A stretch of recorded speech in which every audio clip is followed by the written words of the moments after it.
มื้อนี้เขาก็สิมาร้องเพลงเนาะมื้อนี้ก็มีอาการดีเนาะอยู่นี่เนาะก็สิมาร้องเพลงจากเพลง1 2เพลงก็ได้เนาะ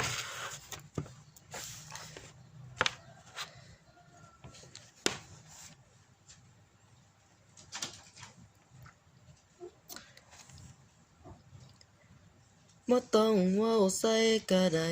ดอกเจ้าเรื่องแฟนเก่าบ่ต้องเว้ามาอดีตก็เป็นเพียงความฝันปัจจุบันเฮาฮักกันคือว่าอ้ายลืมเขาแล้วล่ะอย่าเว้ามาอย่าน้อยใจแฟนใหม่เป็นตาฮักปานนี้สิให้อ้ายหนีไปคิดฮอดไผปล่อยแฟนเก่าก็ยังบ่เท่าแฟนใหม่ให้ฮู้ไว้อย่าไปคนไปคูดฮักแฟนที่สุดฮักเจ้าที่สุดสิอุดสิพอที่เจ้าสิเศร้ามีภัยฮักแฟนใหม่ที่สุดสิอุดสิพอที่เจ้าสิเศร้าหลายใจ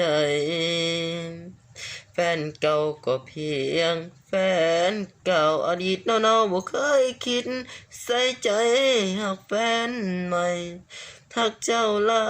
ยได้ยินบ่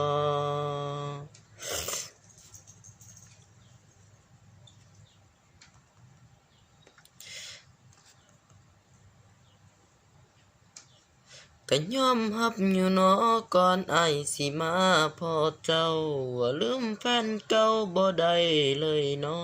อดีตก็ความเก่าความหลังคอยยอมคอยทางให้อ้ายเกือบตายบ่ฮู้เนาะมีท้อก็คงเหงา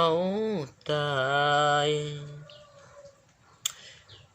แฟนใหม่เป็นตาฮักปานนี้สิให้อ้ายหนีไปคิดฮอดไผปล่อยแฟนเก่าก็ยังบ่เท่าแฟนใหม่ให้ฮู้ไว้อย่าไปคนไปคู่ฮักแฟนที่สุดฮักเจ้าที่สุดสิอุดสิพอที่เจ้าสิเศร้ามีภัยฮักแฟนใหม่ที่สุดสิอุดสิพอที่เจ้าสิเศร้าหลายใจแฟนเก่าก็เพียงแฟนเก่าอดีตเนาๆบ่เคยคิดใส่ใจฮักแฟนใหม่ฮักเจ้าหลายได้ยินบ่ฮักแฟนใหม่ฮักเจ้าหลา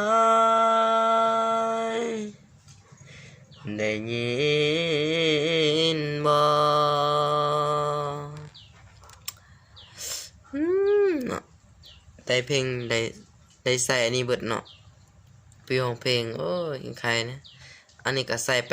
ให้มันคือซื่อๆเมื่อใดไม่พอเนาะก็เอาซ้ำนี้ขอบใจ